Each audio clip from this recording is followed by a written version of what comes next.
vraiment ravie d'être ici, même si avec mon immense regret, j'aurais vraiment voulu être là parmi vous en présence.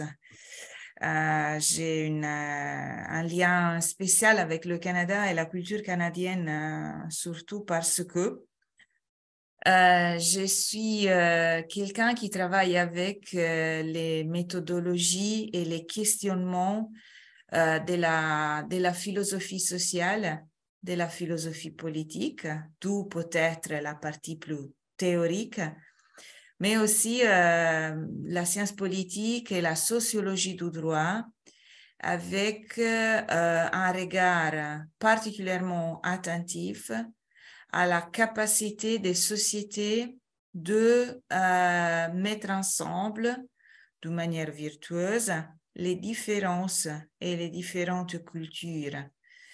Donc, si je dois vous dire pourquoi, en tant qu'Italienne, européenne, je regarde le Canada comme un pays qui m'intéresse énormément, au-delà, bien évidemment, du magnifique qui est dans la nature et disons, les contacts agréables que j'ai avec les collègues, c'est le fait qu'on a une manière pour regarder avec un regard comparé, parce que je suis comparatiste, entre l'Europe et un système différent qui néanmoins a des influences qui viennent de l'Europe, comment on essaie de mettre ensemble les différences et d'y arriver dans la défense et la tutelle des droits.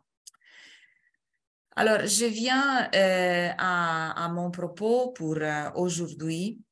Et encore une fois, je remercie Vincent Gautret pour m'avoir sollicité sur le concept de standard. Ce que je vais vous présenter, c'est un voyage intellectuel qui est nourri par vraiment 20 ans de recherche et surtout de recherche du terrain qui a signifié pour moi mettre, disons, lancer des défis de type empirique à des hypothèses et des théories qui ont leur encadrement dans la philosophie et surtout dans la manière dont on théorise, par exemple, l'état de droit, la gouvernance de qualité, la qualité de la démocratie, par exemple, mais aussi la qualité de la justice, et de mettre cela en lien avec ce qui se passe en réalité dans les organisations et dans l'interaction avec les acteurs. Moi, je suis quelqu'un qui mène ses recherches avec une approche très qualitative. Donc, cela signifie que quand je vous dis terrain, c'est terrain, c'est-à-dire passer du temps dans les couloirs ou disons, les espaces du pas perdu dans les juridictions, par exemple. Bon. Je sais qu'il y a beaucoup de juristes connectés, donc je le dis, et des avocats, des notaires, donc je le dis aussi pour ça. Alors, permettez-moi j'ai préparé un PowerPoint, donc je me permets de partager l'écran. J'espère que cela fonctionne. Je pense que vous pouvez voir. S'il y a des problèmes de partage, vous me le dites. Hein. Parfait. Je mets un écran plein. Voilà. Alors, bien évidemment, en tant que philosophe, je n'ai pas pu résister à la tentation de faire référence à, disons comme ça, un grand amour philosophique. Hein. Donc, quel est le propos d'aujourd'hui? Alors, on m'a sollicité sur les standards. Très bien. Alors, moi, j'ai une thèse à vous proposer et j'essaierai de soutenir, de plaider en faveur de cette thèse avec des arguments qui sont à la fois théoriques et empiriques. Donc, tiré de recherche, mais tiré de l'observation de pratique. Et la thèse est très simple, si vous voulez, et elle peut être formalisée de la manière suivante. Le standard est une forme, une figure de la normativité qui est très utilisée aujourd'hui, et je vais essayer d'expliquer le pourquoi, mais il est de manière intrinsèque, toujours incomplète. Et donc, nous, en tant que à la fois chercheurs, chercheuses, mais aussi praticiens du droit, on est obligé à regarder les standards dans l'interaction, et là je souligne le mot interaction, I'm like, oops. interaction avec les autres formes de la normativité. Quels sont les aspects que je vais aborder? Tout d'abord, je vais montrer comment les standards sont construits. Qu'est-ce qu'il y a dedans? Quelle est la signification et quel est le type de connaissance qui est dans le standard? Il y a une épistémologie des standards. Le standard est fabriqué, il est un artefact, il n'existe pas en nature, bien évidemment, mais la manière dont on construit les standards est liée à la raison pour laquelle on cherche des standards. On a besoin des standards. Or, le fait que, disons, les standards sont fabriqués de cette manière-là, je vais dire, et ils répondent à des besoins que je vais, disons, esquisser, hein, je vais traiter, nous amène à comprendre le pourquoi aujourd'hui, à l'ère du numérique, quand on fait face à une transformation majeure de la société et aussi du droit par le numérique, on est d'une certaine manière obligé par cette domination, et je le dis sans des critiques, hein, je le dis de manière très laïque, très ouverte, par la domination des standards, dans nombreux de domaines, à revenir sur la nature de cette forme de normativité pour comprendre le pourquoi on les accepte, on les cherche et on les accepte, et en même temps, on voit bien qu'il y a un aspect incomplet qui nous oblige à mettre les standards toujours en contexte, et là je souligne un contexte, dans un contexte qui est un contexte d'usage, et il est aussi un contexte de acclimation au sens de hybridation, appropriation par les acteurs. Les standards entrent dans les organisations, entrent dans la manière dont on monte, on construit des pratiques, et cela signifie dans la réalité que les acteurs et les formes de normativité dont les acteurs sont porteuses entrent dans la réalité et interagissent avec les standards. Et c'est là un peu l'idée, si vous voulez, d'une Antigone qui est actualisée, qui revient. Ce sont des formes de normativité qui ne relèvent pas de la fabrication, donc qui sont plutôt le résultat de l'histoire, de longue durée, de couches, disons, de normativité qui font partie de la manière dont les organisations construisent leur identité, les valeurs, bien évidemment. Alors, venons à l'épistémologie des standards. Tout d'abord, permettez-moi de reprendre un grand classique de la littérature et je vais vous raconter une histoire. Palomar, il est un type, il est le titre d'un roman de Italo Calvino. Et Palomar, il est un type très curieux qui essaye de manière désespérée de mettre de l'ordre dans la réalité. C'est quelque chose qu'on fait toujours. Hein? Donc, on est un peu tous Palomar, un peu tous. Et il y a un chapitre dans ce livre, dans ce bouquin qui est vraiment, moi je trouve c'est un chef-d'œuvre, mais pas parce qu'il est italien, hein, absolument. Je ne suis pas très patriotique à ce point de vue. Mais c'est vrai qu'il est un peu saisi par cette tentative qui va être vraiment une faillite totale, mais il essaie de manière désespérée de monter un modèle. OK. Bon, alors Palomar invente un modèle magnifique. Tu as un modèle qui est le standard d'une qualité de la mer. Et étant donné qu'avec ce modèle en tête, il essaie de voir comment faire, parce que, bien évidemment, pour monter un modèle, après, le modèle doit servir à quelque chose, non? Ce n'est pas qu'on invente des modèles comme ça. Et ils essayent d'utiliser son modèle pour mieux comprendre la mer. Mais une fois qu'il est là, qu'il raisonne, il s'aperçoit très clairement qu'entre le modèle et la réalité, il y a une distance qui est sidérale.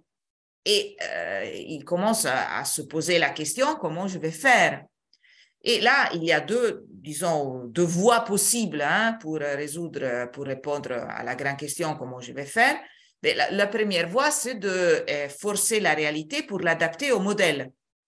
Et donc, il essaye de faire ça de manière vraiment très sérieuse. Mais au bout d'un moment, il comprend vraiment, il ne peut rien faire. La réalité, face au modèle, elle fait ce qu'elle veut. Et finalement, ils essayent de l'autre voie. Et l'autre voie, c'est d'adapter le modèle à la réalité. Mais une fois qu'on choisit cette voie-là, bon, c'est même pas très, disons, satisfaisante parce que le modèle perd totalement sa perfection, sa beauté, non, son harmonie. Donc, il devient un modèle qui n'est pas un modèle. Donc, on ne voit pas la raison pour laquelle avoir un modèle qui n'est pas un modèle. Et finalement, à la fin de l'histoire, Palomar laisse tomber à la fois l'idée d'avoir un modèle et de l'autre côté, l'idée d'adapter la réalité à un modèle. Bon. Cette petite histoire pour, disons, éclaircir avec un sourire un peu le piège, c'est un piège incontournable avec lequel on est confronté dès qu'on pense à l'épistémologie de standard. Qu'est-ce qu'on fait avec le standard? Eh bien, on tire, disons, un contenu qui a une valeur de type normatif, donc qui nous dit comment quelque chose doit être, et on le tire d'un ensemble de considérations qui sont, permettez-moi de dire, nettoyées, disons, de tout ce que fait référence au contexte. Un standard est une norme qui peut voyager entre différents contextes. C'est la raison pour laquelle on a un standard. Si on avait un standard technique qui est un standard technique, qui est un standard dans un contexte, par exemple, disons, ce matin dans un contexte, mais demain matin dans un autre contexte, ce n'est plus un standard, bon, finalement, ce n'est pas très utile. Donc, un standard est un dispositif qui est un artefact, et c'est un artefact parce qu'on le construit, et on le construit à travers une opération qui est une opération cognitive, et c'est une opération qui part d'une série de contenus, disons, qui ont une signification empirique, mais en même temps, on enlève toute référence au contexte. Et bien évidemment, c'est quelque chose qui doit être capable de, disons, faire une sorte de barrière, non, à la partie évolutive de la réalité. Les standards n'évoluent pas. Simplement, et s'ils vont être changés, ça passe à travers une procédure qui valide le standard, mais en tant que tel, de manière intrinsèque, de manière, si on veut, spontanée, le standard reste tel qu'il est, comme on l'a adopté. La deuxième chose qu'on dit de standard, toujours en termes d'épistémologie, c'est que la validité de standard, de cette forme de la normativité, ne dépend pas de l'interaction. C'est-à-dire que le standard est quelque chose qui doit servir à faire quelque chose, mais ce n'est pas de l'interaction avec l'usager, la personne qui utilise ou l'organisation qui utilise le standard, que le standard tire sa validité. Le standard a sa validité exactement pour la raison contraire, sa capacité d'être ex ante, donc de venir avant. Ce n'est pas quelque chose qu'on obtient dans disons, un parcours, un processus interactionnel. Ce n'est pas quelque chose qu'on monte, disons, parce que des acteurs interagissent dans une arène d'interaction. Imaginons par exemple qu'on a, on prend la juridiction, un standard, ce n'est pas quelque chose qui sort d'une interaction dans une audience. Ce n'est pas comme ça que le standard est monté. Donc, le standard est quelque chose qui est fixé en amont et qui reste tel qu'il est et qui ne change pas à travers l'interaction. Encore une fois, je ne dis pas qu'on ne peut pas changer les standards, bien évidemment, mais il y a une procédure pour changer ça. Et ensuite, on veut que les standards soient exprimés à travers un langage qui est capable de ne pas avoir dedans un reflet des différentes cultures. Donc, c'est une forme de la normativité, c'est une figure de la normativité qui n'est pas dépendant de la culture. On fait un exemple, disons, opposé, si on fait la dichotomie, les rituels, par exemple, on a beaucoup de rituels dans la justice, non? Bien, un rituel, c'est quelque chose, c'est toujours un artefact de la culture, parce que le rituel n'existe pas dans la nature, hein? On ne rencontre pas le rituel en se promenant sur le trottoir, mais le rituel, c'est quelque chose qui relève de la normativité et qui t'incorpore sa capacité de faire sens parce qu'il est porteuse cette normativité de la culture, d'où elle vient et dans laquelle elle est encadrée. Là, c'est la raison pour laquelle le standard nécessite d'un langage technique. Technique, ça dépend, hein? Ça peut être technique au sens juridique, ça peut être technique au sens technologique, mais c'est un langage technique qui est éloigné, refroidi, et donc qui n'a pas des reflets sémantiques qui vient des cultures. Donc, un standard, c'est un instrument auquel on demande de faire beaucoup de choses. Et on peut dire, mais pourquoi on a besoin de standards? Parce que les standards, finalement, sont un artefact qui a eu et qui a beaucoup de succès. Si on regarde un peu, on utilise beaucoup de standards et surtout, on les utilise, et là, je vous jette déjà, disons, comme ça, un aperçu de mon propos le plus critique, si vous voulez, ou critique, c'est une question qu'on a sur la table. Hein. Et finalement, le standard, c'est une forme de la normativité qui a du succès aussi parce que, pas que, disons, exclusivement pour cette raison-là, mais aussi parce que dans nos sociétés de plus en plus complexes, de plus en plus caractérisées, marquées par des formes de transformation qui utilisent la technologie, on a besoin d'avoir des formes de normativité qui ne sont pas assujetties à la validation à travers le circuit démocratique. Donc, c'est vrai que les standards, comme forme de la normativité, sont très prometteuses. On a beaucoup de standards et on en cherche. Et il y a un pourquoi. Cela ne relève pas, disons, du jour d'aujourd'hui. Ce n'est pas un phénomène qu'on voit aujourd'hui comme quelque chose de tout nouveau. Non, non, c'est quelque chose qui vient de loin. Et là, je vais vous montrer, je vais simplement esquisser quelques exemples tirés cette fois-ci de la recherche empirique que j'ai menée. Je vais vous dire un peu sur 3 grands chantiers de recherche de type comparé, où j'ai pu observer cette quête, cette recherche, cette demande de standards et aussi les efforts mis pour monter, pour fabriquer des standards, pour le pouvoir utiliser.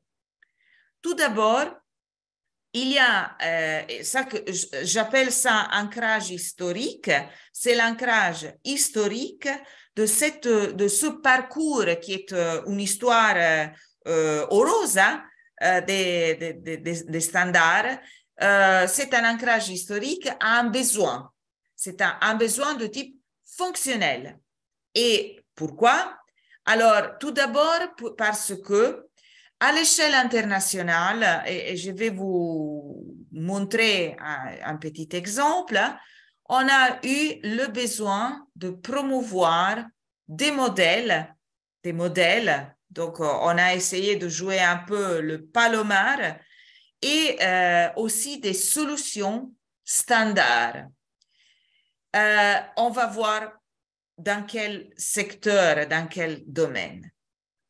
Le deuxième besoin fonctionnel, c'est de comparer pour des raisons, encore une fois, qui relèvent des politiques internationales, de comparer des systèmes différents pour conduire à travers des normes molles, donc de la soft law, vers une harmonisation.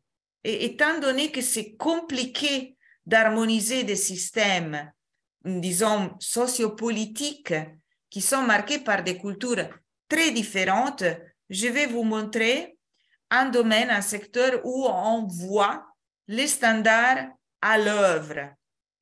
Et enfin, le fait que, au bout d'un moment, on a commencé à essayer de promouvoir des réformes de l'administration publique à travers, attention, la technologie. Et cela, on l'a fait en disant la technologie nous aide pour, disons, résoudre ou pour donner une réponse aux faillites de l'État, sur lequel il y a une littérature qui est immense. Et comment on fait ça? Bien, c'est simple, parce que la technologie, donc la dématérialisation, tout ce qui est e-government, etc., nous amène à avoir des standards de qualité, de bonne gestion et de bon fonctionnement de l'administration publique qui sont tirés de la technologie. Donc, ils ne sont pas, ces standards de qualité, assujettis à tous les cauchemars que le politique va mettre dans les processus de réforme. OK? Alors, maintenant, bien évidemment, je dois aller un peu vite. Hein. Après, ces 3, disons, exemples que je vais présenter de manière très synthétique. Je peux bien évidemment partager plein de références, même plein de travaux qui relèvent, parce que là, je sais que j'ai des juristes avec moi et des professionnels du droit, relèvent tous ces travaux de la recherche faite sur l'état de droit, les réformes de la justice, les réformes de promotion de la qualité de la justice. Donc, ça relève vraiment d'un domaine qui vous, j'espère, hein, ça vous parle. Bon. Mais avant de faire ça, permettez-moi de terminer cette première partie qui est vraiment un peu l'esquisse d'un arrière-plan et pour dire qui fabrique les standards. Alors là, il y a encore une fois une phénoménologie des professionnels des standards qui ne sont pas des professionnels des standards, disons, au départ. Ne sont pas tous des professionnels des standards au départ. Les standards ne sont pas tous fabriqués par des techniciens. Il y a 4 manières de choisir les personnes qui fabriquent les standards. Et ces 4 manières sont 4 manières importantes parce que elles ont un impact sur la manière dont les standards sont légitimés et validés. Parce que le standard est une norme qui doit être valide, sinon on ne l'utilise pas. Premièrement, les standards, je vous fais des exemples dans le domaine des qualités de fonctionnement de la démocratie, standard de qualité de l'état de droit, standard de qualité de la bonne gouvernance, standard de qualité de la bonne administration de la justice.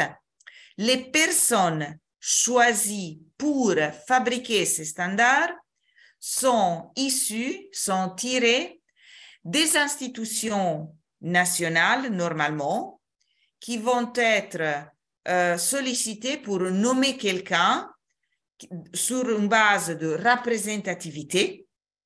On construit des communautés épistémiques, donc des groupes de travail, des comités qui ont la mission de monter, de fabriquer, d'élaborer et de fixer des standards.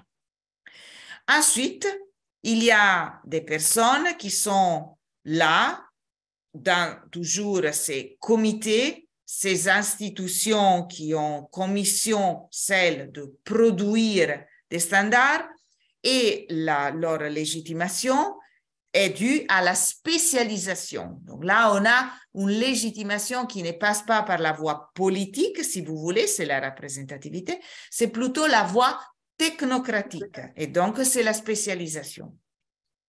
Ensuite, il y a des comités qui produisent des standards et la validité de ce qu'ils font est basée sur le fait que ces personnes sont des experts, donc des personnes qui amènent la professionnalité.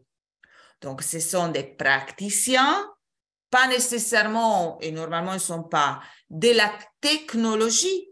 Ils sont des praticiens du secteur. Ça peut être de la médecine, ça peut être de la formation, de la justice. Et le fait que ces personnes sont légitimées à produire des standards parce qu'ils sont des experts du secteur en tant que praticiens. Et ensuite, dernière voie de légitimation est celle qui passe par la délégation. Ça ne nécessite pas nécessairement la représentativité, c'est qu'il y a une délégation par des institutions qui sont les instances qui vont utiliser les standards. Donc là, vous avez un tableau avec 4, si vous voulez, types qui nous présentent les manières dont les personnes qui construisent les standards sont à l'origine de la légitimation des standards. Alors maintenant, je vais proposer 3 petits exemples. Premier exemple, ça est tiré d'un grand chantier de recherche que je mène depuis le moment où, on a le moment de la chute du mur de Berlin. Et l'Union européenne, qui normalement ne produisait pas, à ce moment-là, ne produisait pas des standards en matière de qualité de la démocratie. Ce n'était pas disons, la cup of tea de l'Union européenne.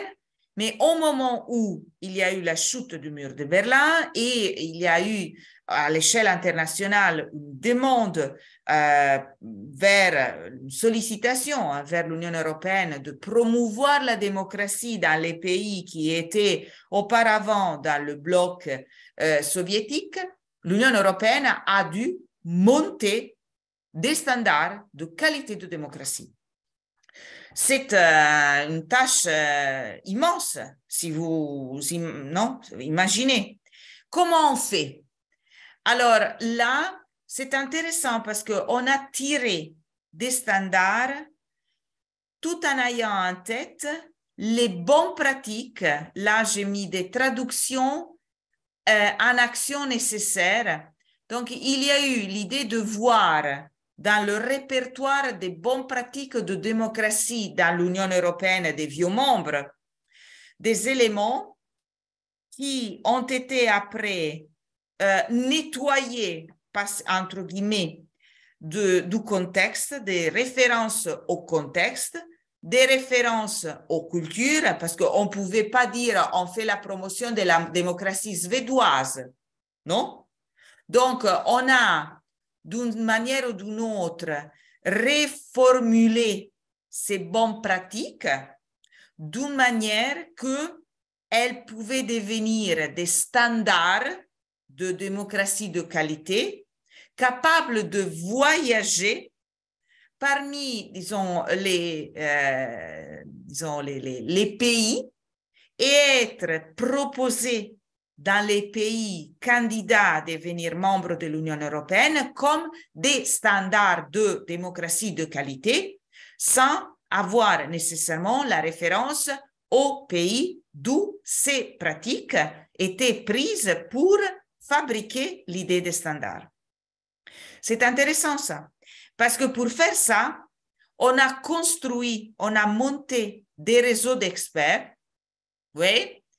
Et ces réseaux d'experts avaient, comme ils ont toujours, mais c'était vraiment nouveau, hein? Ça n'existait pas auparavant dans l'Union européenne, des comités avec la mission d'élaborer des standards de démocratie de qualité et avec ces standards, monter aussi des actions, donc des politiques publiques pour promouvoir ces standards dans des contextes qui étaient culturellement, organisationnellement, fonctionnellement, totalement différents, bien évidemment. Et c'est là, c'était la richesse des standards, non? Et je dois révéler le fait que vous comprenez le pourquoi on n'avait pas de choix. Parce que si vous proposez quelque chose qui relève de la démocratie, qui n'est pas exactement quelque chose aculturel. Dans un pays, vous ne pouvez pas y arriver en disant, moi, ce que je vous propose, c'est le modèle, je ne sais pas, anglais. Et on pourrait vous dire, ben, pourquoi pas le modèle français ou pourquoi pas le modèle allemand. Donc, la nécessité de monter une normativité souple, mais en même temps capable d'être totalement dépourvu de toute référence culturelle était la seule voie en ce moment-là.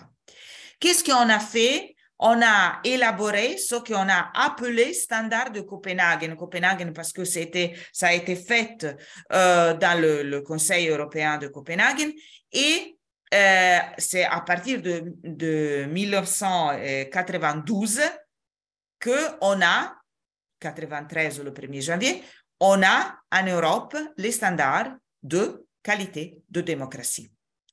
Qu'est-ce que cela a permis de faire? De traduire la promotion de ces standards dans des actions structurées, des actions aussi standardisées, les mêmes actions dans différents pays. Et sans les standards, on n'aurait jamais eu la capacité de faire cela. quelles sont les criticités de cette opération? C'est une opération, comme vous voyez bien, ça relève de l'épistémologie aussi. Hein? On a fait quelque chose qui est vraiment cognitif, qui est conceptuel.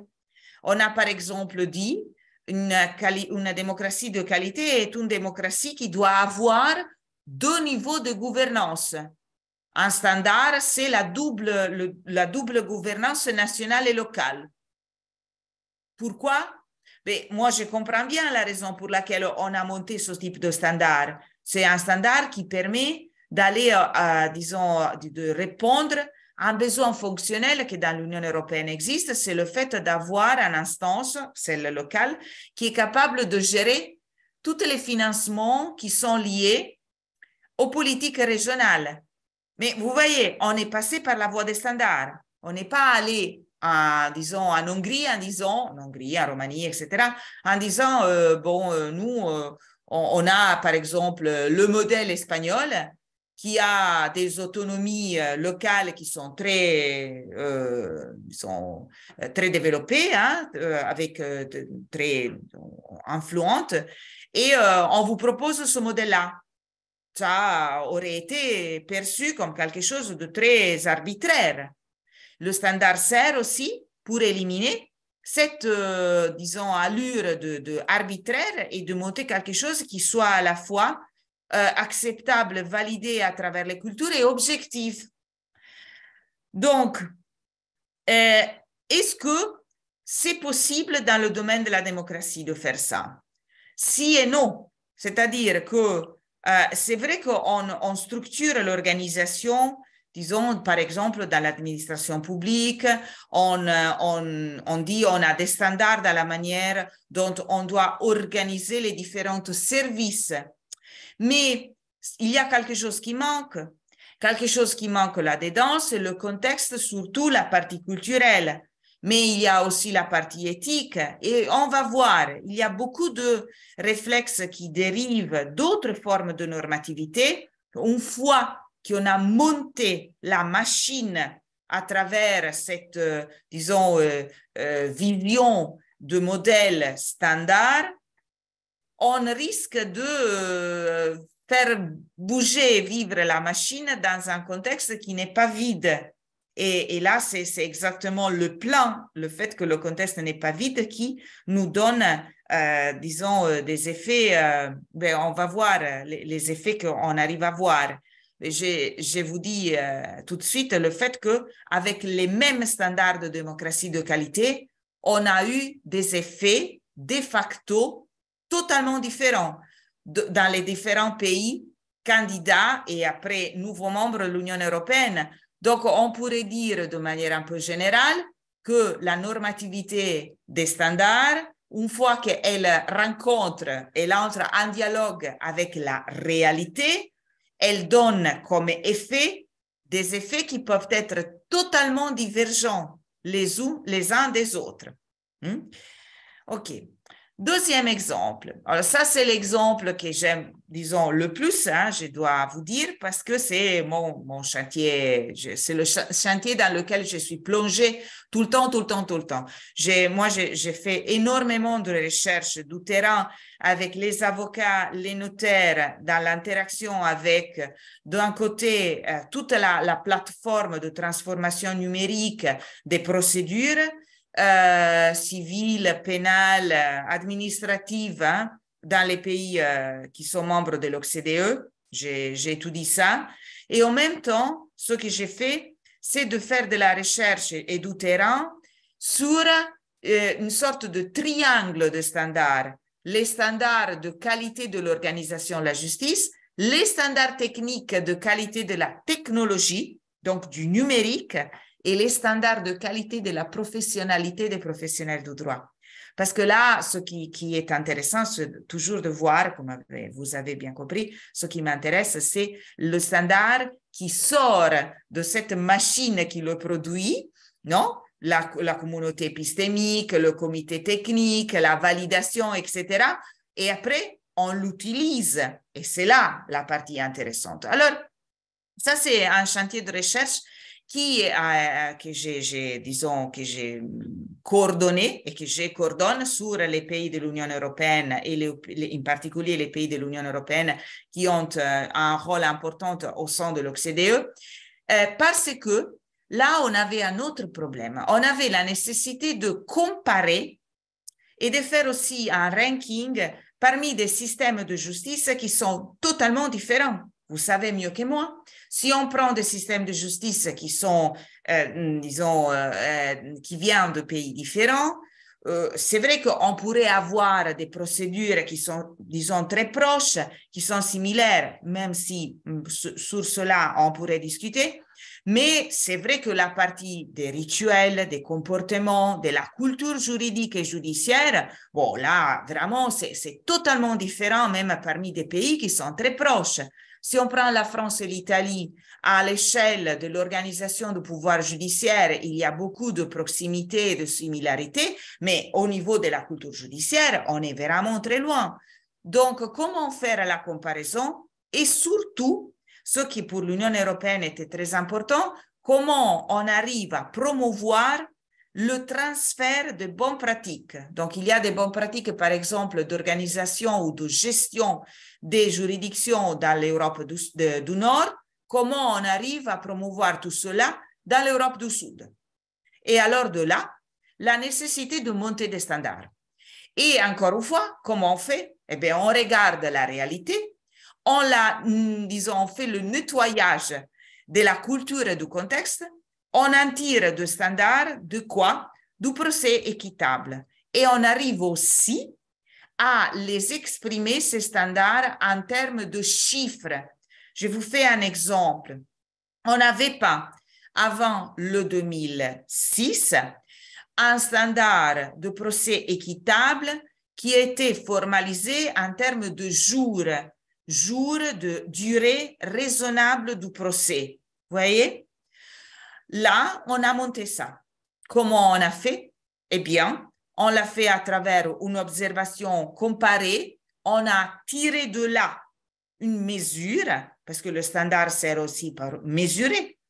On a tiré une mesure, on a fixé un standard et on l'a élaboré de manière que cela ne dépend pas de la manière dont les différents systèmes de justice sont organisés et sont enracinés, si vous voulez, dans la culture d'un pays.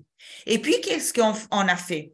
À travers ce type de, disons, élaboration, on a identifié des pays qui sont des pays bons élèves. Hein. Ce sont bien évidemment, on les connaît, ce sont les pays qui sont le plus capables d'atteindre et de respecter ces standards.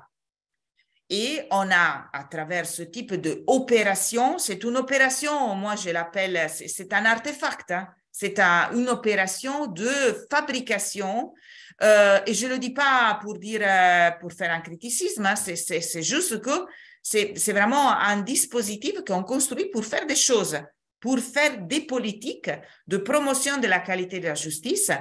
Et cela a été tellement important que si on va voir qu'est-ce qui s'est passé depuis dans les pays, surtout du sud de l'Europe, on a utilisé cette référence dans les agendas de réforme de la justice pour dire on utilise ce standard même dans les débats politiques. Parce que c'est plus compliqué de discuter et de si vous voulez prendre les distances dans un débat, même si c'est un débat politique, si on a un standard qui est objectif. Comment on peut dire que ce n'est pas, disons, une bonne référence et qu'on n'est pas, disons, on n'a pas de bonnes raisons pour essayer de respecter un standard fixé par l'Union européenne? C'est très compliqué, même si le gouvernement arrive dans le Parlement en disant ben, moi, j'essaie de promouvoir une réforme de la qualité de la justice qui respecte ce standard. Difficile de dire non. C'est un standard, c'est comparatif, c'est européen, c'est objectif, c'est froid, il n'y a pas de contexte. Donc, c'est compliqué d'imaginer que cela rende, disons, l'effet d'une polarisation politique et engendre des conflits. Et c'est vrai que la plupart des réformes qui ont été adoptées dans l'Union européenne, avec référence spécifique à la bonne organisation et la bonne gestion des juridictions, sont des réformes qui ont été inspirées par l'idée de respecter ce type de standards. Quels sont les problèmes là-dedans? Bon, toujours les mêmes. Toujours les mêmes. Ça, disons, je vous révèle rien que vous ne connaissez pas vous-même. La première chose, c'est que dès qu'on parle de procès équitable à travers un standard, c'est vrai, mais dans les pays, on a une idée de procès équitable qui est totalement différente. Et l'équité, c'est un concept qui est dense au niveau culturel. Il n'est pas, disons, aculturel. Deuxièmement, est-ce que le transfert, là je mets un petit bémol sur la question du transfert. C'est vrai qu'on dit on transfère des bonnes pratiques parce qu'elles respectent des standards. Si, mais c'est vrai aussi que quand on transfère des bonnes pratiques, on n'est pas neutre. Le transfert en lui-même est une démarche qui transforme les choses. Donc, je ne suis pas sûre que le standard mélangé ou bien combiné avec le transfert, le policy transfer, soit une combinaison, soit un mariage heureux. Je ne suis pas sûre. J'ai beaucoup d'exemples qui nous disent le contraire. Et finalement, il y a, disons, quelque chose, un élément qui est oublié dans cette histoire. C'est le rôle joué par les chefs des juridictions. Si vous organisez une juridiction avec en tête l'idée de respecter un standard de qualité, c'est vrai, même un standard de qualité technique. Hein. Par exemple, de la technologie qu'on utilise pour faire la procédure civile télématisée. C'est vrai, il y a un standard, donc il n'y a rien à discuter là-dessus. Mais c'est vrai aussi que la manière dont les chefs de juridiction mettent en œuvre tout cela change énormément d'un pays à un autre avec le même standard et change énormément d'une juridiction à l'autre. Donc, ce n'est pas nécessaire ou ce n'est pas donné que le standard tout seul est capable de conduire à une harmonisation et une sorte de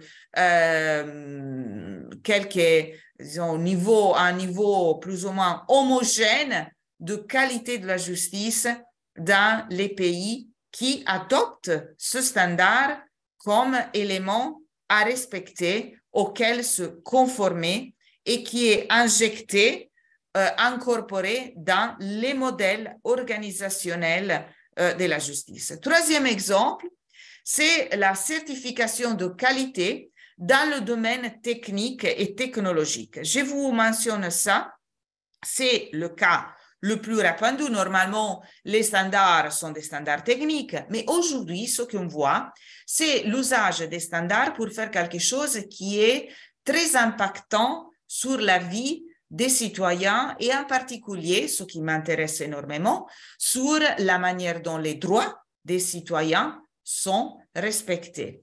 Et ce sont, disons, les standards utilisés pour certifier la qualité des technologies qui sont utilisées dans la transformation numérique dans le domaine du droit.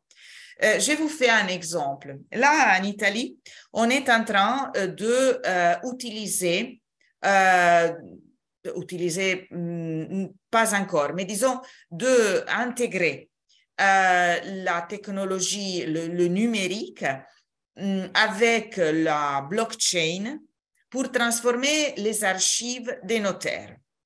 Qu'est-ce qu'on fait? Bien évidemment, bon, on fait beaucoup de choses, ça c'est clair, mais pour ce qui est intéressant pour nous, pour notre propos ce soir, c'est le fait qu'on intègre comme forme de garantie les standards de qualité technique dans le type de technologie qu'on utilise.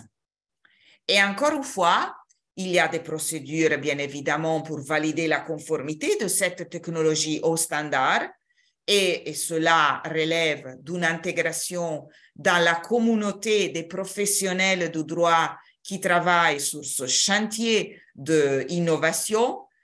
on intègre des personnes qui relèvent de professionnalités différentes de celles du droit, non? Qui sont des professionnalités de type technologique, de type informatique, bien évidemment.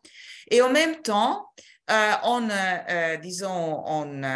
essaie d'utiliser des standards parce que cela nous permet d'aller bien au-delà des périmètres nationaux, ce que, encore une fois, dans l'Union européenne est nécessaire parce qu'il y a toute une série de normativités, la normativité juridique, qui sont sur la table du Parlement européen, donc du régulateur, et qui nous amènent dans une idée de régulation de l'usage de la technologie numérique dans le domaine du droit et de la justice selon les standards de type technique et technologique. Donc, c'est bien évidemment ce type de standard qui nous aide pour aller au-delà des, du périmètre national de chaque pays. Et encore une fois, il y a des éléments qui sont un peu oubliés, disons, ça fait partie un peu de l'épistémologie des standards, on l'a dit. Il y a parfois une sorte de, je veux dire, je ne voudrais pas dire, disons, un malentendu, hein, c'est pas nécessairement, on sait bien la différence, mais on a la tendance à utiliser la procédure de validation de standards au lieu de considérer le processus de usage des standards, d'accord? Et cela que l'hybridation, l'acclimatisation des standards dans les contextes est un peu oubliée. La deuxième chose qu'on oublie, et surtout dans ce domaine-là, non, la transformation numérique du domaine du droit et de la justice, on a la tendance à se limiter, disons, à regarder plutôt la validation des standards, disons, du côté technologique et technique, mais est-ce que cela est suffisant pour légitimer les outils qu'on utilise dans l'interaction avec les usagers, dans l'interaction que la juridiction a avec, par exemple, les professionnels du droit? Est-ce que cela, même si est validé par la voie du respect des standards, est suffisant pour dire qu'il amène à la légitimation? Et finalement, comme vous avez bien compris, pour moi, ce qui est intéressant comme personne qui fait de la recherche, donc qui regarde surtout à l'usage, si on regarde seulement au standard, on ne le voit pas. Alors, je voudrais terminer ce propos et vous laisser un peu avec beaucoup de questions, parce que c'est un peu dans l'idée, dans l'esprit de cette conférence.